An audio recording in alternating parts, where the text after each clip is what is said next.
আশা করব, আবারও বলছি, যাতে ভাইপো সোনা ফিরে আসুক। তোমার পিসিমণি এখানে অপেক্ষা করছে। তুমি এত বড় দলের যুবরাজ, সে দলটা তোমাকে সামলাতে হবে, ওদের সংসারের ব্যাপার। কিন্তু বিকাশ বাবুদের তো বলতেই হবে, ভাই ফিশ ফ্রাইয়ের বড় গুণ, ফিশ ফ্রাইয়ে নুন থাকে, সেই নুনের গুণ তো গাইতেই হবে। দিদি, গুড মর্নিং।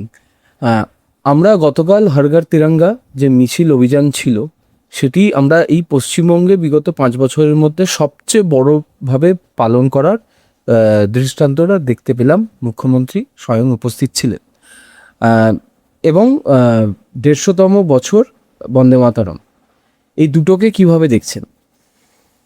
জাতীয়তাবাদী সরকার এসছে এবং সেই সরকার যা করা দরকার, জাতীয়তাবাদকে এই পশ্চিমবঙ্গে আমরা দেখেছি যে বিগত সরকারের সময় বন্দে মাতরমের 150 বর্ষ সেটা পর্যন্ত পালন করা হয়নি সরকারিভাবে। যারা নিজেদের বাংলা বাঙালির মানে প্রতিনিধি বলতেন, বাঙালি অস্মিতার কথা বলতেন, তাদের কাছে বঙ্কিমচন্দ্র চট্টোপাধ্যায় এখন বিজেপি হয়ে গেছে। তো আমি ধন্যবাদ জানাচ্ছি সমস্ত পশ্চিমবঙ্গের জাতীয়তাবাদী মানুষকে যারা গতকাল এসেছিলেন। এবং গতকালের মিছিলে আপনারা সাংবাদিক, আপনারা গেছিলেন, আপনারাও দেখেছেন যে শুধুমাত্র বিজেপির কর্মীরা নয়, সাধারণ মানুষ তারাও হাতে তিরঙ্গা নিয়ে নেমে পড়েছেন। অর্থাৎ পশ্চিমবঙ্গকে যেভাবে কার্যত পশ্চিম বাংলাদেশ হওয়ার থেকে আমরা যে ফিরিয়ে আনতে পেরেছি, সেটা পালন করেছেন গতকাল জাতীয়তাবাদী মানুষরা।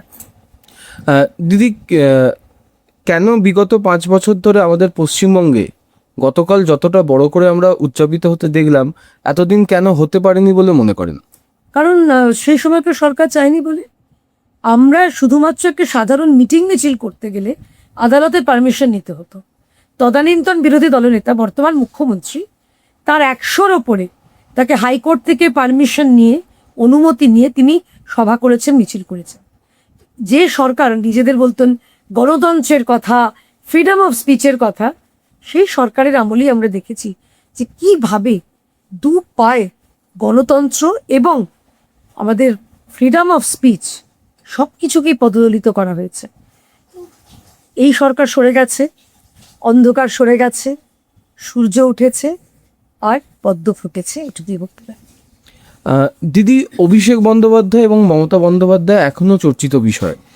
অভিষেক বন্দ্যোপাধ্যায়কে for all the wrong reasons, মানে দুর্নীতি, মানে ব্লাড থেকে শুরু করে প্লাজমা থেকে শুরু করে দুর্নীতি, এবং রিসেন্ট আপডেট অনুযায়ী ওনাকে 16টা মামলার মধ্যে 3টি মামলাতে আবার রক্ষা কবচ দেওয়া হয়েছে 31শে অগস্ট অবধি, এবং ওনাকে 3 সপ্তাহের জন্য যিনি বিদেশ যেতে পারবেন, এবং দেখা যাচ্ছে যে 20টি থেকে 25টি লাগেজ সঙ্গে করে নিয়ে যাচ্ছেন।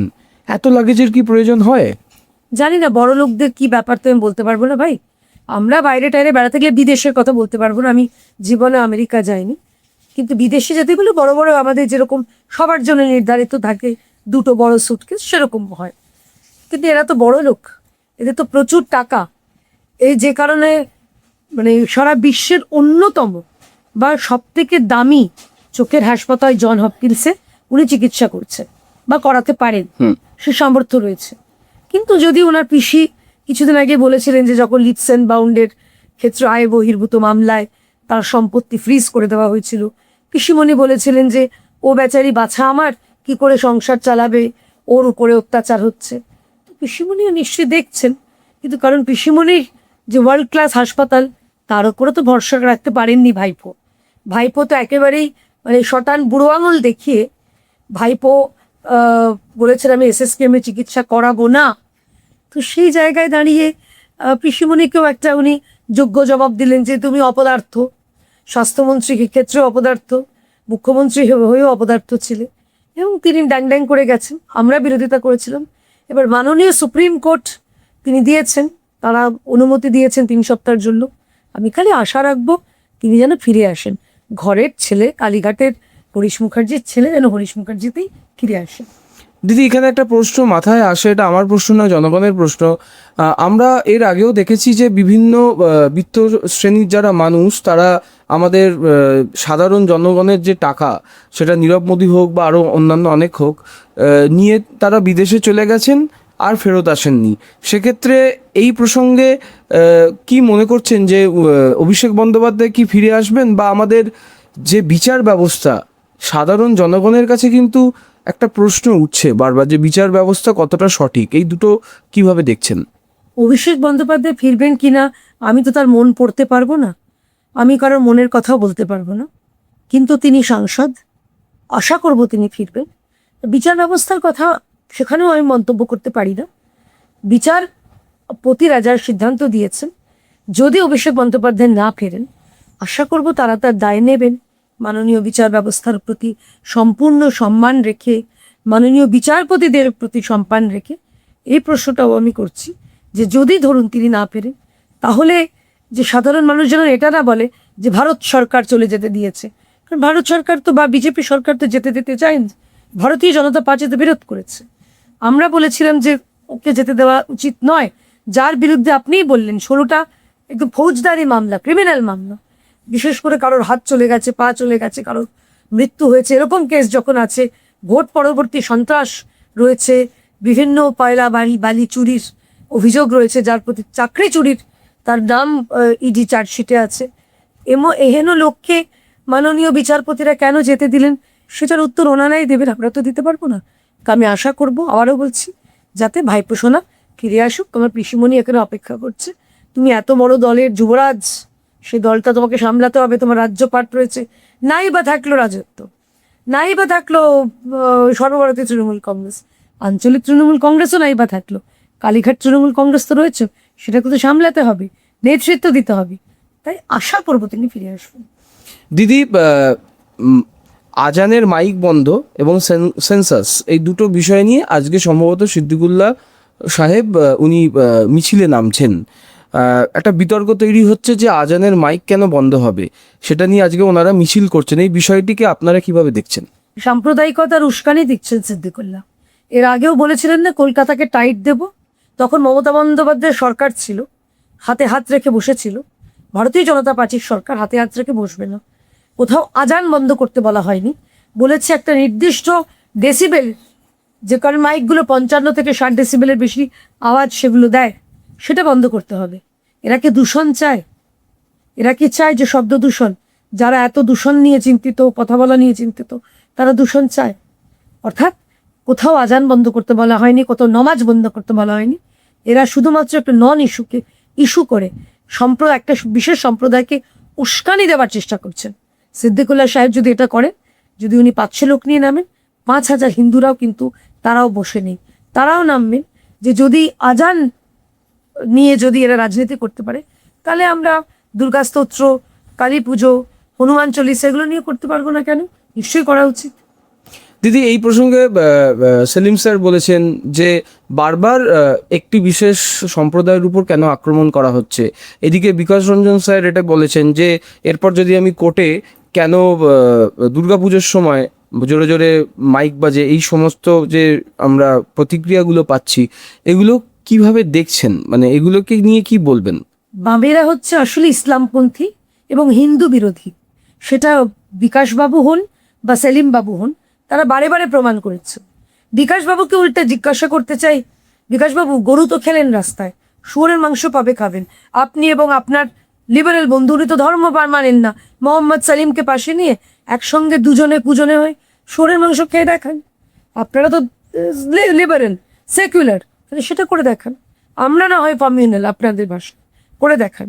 আর দ্বিতীয় হচ্ছে যে দুর্গাপুজো নিয়ে বামেদের আপত্তি থাকতে পারে, তাতেও কিচ্ছু এসে যায় না, কারণ যে নিয়মটা বলা হয়েছে যে বিশেষ পুজোর ক্ষেত্রে বা উৎসবের ক্ষেত্রে ছাড়, সেটা বড়দিন হতে পারে, সেটা গুরু নানকের জন্মদিন হতে পারে, সেটা ঈদ হতে পারে, বা সেটা দুর্গাপুজো হতে পারে, কিন্তু এদের আপত্তি কেবল এবং কেবল দুর্গাপুজোয়। বামেরা ইসলামপন্থী এবং হিন্দু বিরোধী, এটা আরো একবার প্রমাণিত হয়েছে। এবং বিকাশ রঞ্জন স্যার এই দুদিন আগে যে মমতা বন্দ্যোপাধ্যায়ের উপর যে আক্রমণ হলো, সেটি মমতা বন্দ্যোপাধ্যায় তো সরকারি পক্ষের উপর দায় চাপাচ্ছেন, এবং তার সঙ্গে সঙ্গে বিকাশ রঞ্জন স্যারকেও আমরা তার হয়ে কথা বলতে শুনলাম যে উনি এর আগেও বলেছেন যে ব্যক্তি আক্রমণ করাটা উচিত নয়। এখানে ঠিক কি বোঝাতে চাইছেন উনি বলে আপনি মনে করেন? উনি কি ওনার বোঝানোর দায়িত্ব আমি নিয়ে নিই? আমি খালি এটুকু বলতে পারি যখন সিঙ্গুর আন্দোলনের সময় এই মমতা ব্যানার্জির গাড়িতে লক্ষ্য করে এরকম মানে আক্রমণ হয়েছে, ইট পাথর কিল চর ঘুষি তার গাড়ি লক্ষ্য করে চলেছে, আরও কিছু নোংরা অশ্রাব্য ভাষা ব্যবহার করা হয়েছে। খুব খারাপ লাগছে বলতে, পুরুষরা তারা মমতা ব্যানার্জিকে সিঙ্গুরে যেভাবে কুৎসিত আক্রমণ অঙ্গভঙ্গি করেছিলেন নিজেদের পোশাক তুলে, সেইগুলো করা হয়েছে। তখন মনে ছিল না নীতিকথা, এখন ন্যাকামো হচ্ছে। এখানে প্রথম কথা করে বিজেপি করেনি, এটা হচ্ছে তৃণমূলের যিনি করেছেন, যার ছবি দেখা যাচ্ছে। আমাদের মন্ত্রী মাননীয় অর্জুন সিং স্পষ্ট দেখিয়েছেন যে কাঁচরাপাড়া মিউনিসিপ্যালিটির চেয়ারম্যান, তার সঙ্গে এই ব্যক্তিটি ঘুরত। তো তৃণমূলই মেরেছে তৃণমূলকে, তৃণমূলই গালাগালি দিচ্ছে তৃণমূলকে, ওদের সংসারের ব্যাপার। কিন্তু বিকাশবাবুদের তো বলতেই হবে ভাই, ফিশ ফ্রাইয়ের বড় গুণ, কারণ ফিশ ফ্রাইয়ে নুন থাকে, সেই নুনের গুণ তো গাইতেই হবে। ফিশ ফ্রাই সেটিংয়ের বড় গুণ, যে কারণে অভয়ের সময় আমরা যখন মুখ্যমন্ত্রী পদত্যাগ চেয়েছিলাম তখন এরা চুপ ছিল। পরবর্তীকালে এরা এদের মানে স্বধর্ম, অর্থাৎ তৃণমূল এবং এরা বামেরা এরা বলে বিজেমূল, আমরা বলছি সিপেমূল, সিপেমূলের যে ধর্ম সেটা পালন করছে। ম্যাম, আমার একদম শেষ প্রশ্ন, আমাদের বিগত সরকারের এগেনস্টে এত দুর্নীতির কথা আমরা শুনতে পাচ্ছি, বিভিন্ন দুর্নীতি, বর্তমান সরকারের কি প্রকল্প দুর্নীতিমুক্ত পশ্চিমবঙ্গ তথা ভারত? কারণ বিশেষ করে আর একটা প্রশ্ন, এই দুর্নীতিমুক্ত মানে দুর্নীতির শব্দটার সঙ্গে আর একটা বিষয়ে প্রসঙ্গ যায় যে সিজেপির যে আন্দোলন হলো সেখানে কেন্দ্রীয় শিক্ষামন্ত্রী পদত্যাগ করলেন, কিন্তু আমরা দেখতে পাচ্ছি যে ঝাড়খণ্ডে যে আন্দোলন হচ্ছে সেখানে সিজেপির কোনো আমরা মানে কোনো জায়গাতেই তারা নেই। পাঞ্জাবে যে আমাদের কেজরিওয়াল স্যারের যে পার্টির কিছু টেকনিক্যাল দুর্নীতির খবর আমরা পেয়েছি সেখানেও তারা নেই। কেরল বলুন, মানে কর্ণাটক বলুন, কোথাও নেই। তো সেখানে দাঁড়িয়ে আমাদের এখানে যে দুর্নীতি এবং যে দুর্নীতি গোটা ভারতে হচ্ছে, বিশেষ করে পশ্চিমবঙ্গে, কিভাবে শুভেন্দু স্যার দুর্নীতিমুক্ত পশ্চিমবঙ্গ তৈরি করবেন বলে মনে করছেন? প্রথম কথা আপনাকে ধন্যবাদ জানাই এই প্রশ্নটা করার জন্য এবং সত্যিটা বলার জন্য। আসলে এটা তো কোনো এই ছাত্র আন্দোলনের নামে যেটা অসভ্যতামি বাদরামি চলেছে, এটা কোনো আন্দোলন, এটা একদম স্পষ্ট রাজনৈতিক এজেন্ডা। তা না হলে বেছে বেছে শুধুমাত্র কেন্দ্রীয় শিক্ষামন্ত্রী পদত্যাগ দাবি, কিন্তু ঝাড়খণ্ডের বেলায় চুপ, কেরলের বেলায় চুপ, কর্ণাটকের বেলায় চুপ, পাঞ্জাবের বেলায় চুপ। এটা কেন? আচ্ছা আমি বাদ দিলাম, পশ্চিমবঙ্গে যে শিক্ষাক্ষেত্রে এত বড় দুর্নীতি, আরশোলাগুলো কেন জিজ্ঞাসা করছেন না মমতা ব্যানার্জিকে যে আপনার সময় দুর্নীতির জন্য 26,000 শিক্ষকের তাদের চাকরি গেছিল, এটা দুর্নীতি হয়েছে, আপনি জবাব দিন। কোথায়? হোক না একটা আন্দোলন, এটা পড়বে না। এদের হচ্ছে শুধুমাত্র বিজেপি শাসিত রাজ্য, এদের টার্গেট এনডিএ শাসিত রাজ্য, এরা হচ্ছে এদের বাবা কে সেটা বুঝে গেছে, আপ হাম তুম সব বোঝা গেছে। যেখানে কেজরিওয়াল নিজে বলছেন যে ইনকা মোটিভ থা মোদি কো ঠোকনা হ্যায়, কি নির্লজ্জ, কি অসভ্য ভাবতে পারছো মন্তব্য। দীপকে জিজ্ঞেস করছি যে দীপকে ঝাড়খণ্ড নেই দিখতে, এদেরকে এই প্রশ্নগুলো করতে চাই। এই আন্দোলনটা শুধুমাত্র একটা বিজেপিকে ভেবেছিল পর্যবস্ত করতে পারবে। ধর্মেন্দ্র প্রধান তিনি শতপ্রণোদিত হয়ে তিনি দায়িত্ব নিয়ে তিনি পদত্যাগ করেছেন, যদিও তার আগেই নিটের দ্বিতীয়বার পরীক্ষা সুসম্পন্ন হয়েছিল, কাউন্সেলিং চলছে, 11 লক্ষ ছাত্রছাত্রী পাশ করেছে। এরা একটা ইচ্ছাকৃতভাবে এই তাদের যে এজেন্ডা, সেখানে 370কে আবার ফেরত আনতে হবে, সেখানে দেশ টুকরে টুকরে হবে, কেন একটা বিশেষ ধর্মকে নিয়ে বারে বারে আক্রমণ, বিজেপি আরএসএস নিয়ে আক্রমণ, এটা আরএসএস এর কি ভূমিকা ছিল? সুতরাং এটা পরিষ্কার বোঝা গেছে যে এদের পেছনে কি মোটিভ ছিল। চলে আসছে পশ্চিমবঙ্গে দুর্নীতি নিয়ে। ইতিমধ্যেই তুমি দেখেছো যে বিভিন্ন পৌরসভা বলো, বিভিন্ন বিধায়ক বলো, বা বিভিন্ন লোকাল তৃণমূল নেতা যাদের দুর্নীতিতে যাদের নাম রয়েছে, প্রমাণ আছে, তাদেরকে গ্রেপ্তার করা হয়েছে। যে কাজটা মমতা বন্দ্যোপাধ্যায় করতে পারতেন বা করা উচিত ছিল সেটি করেননি, সেই কাজটা এরা করে দেখিয়েছে, তাই এদের ধন্যবাদও জানাচ্ছি। সেই সঙ্গে একটা কথা বলতে চাই যে ভারতীয় জনতা পার্টির সরকার দুর্নীতির বিরুদ্ধে আমাদের জিরো টলারেন্স, মহিলা বা বাচ্চাদের, মহিলা শিশু নিগ্রহের ক্ষেত্রে জিরো টলারেন্স, সেটা আমরা প্রমাণ বিভিন্ন ক্ষেত্রে পেয়েছি, আরও পাবো। তাই যারা চোর তারা কিন্তু সাবধান।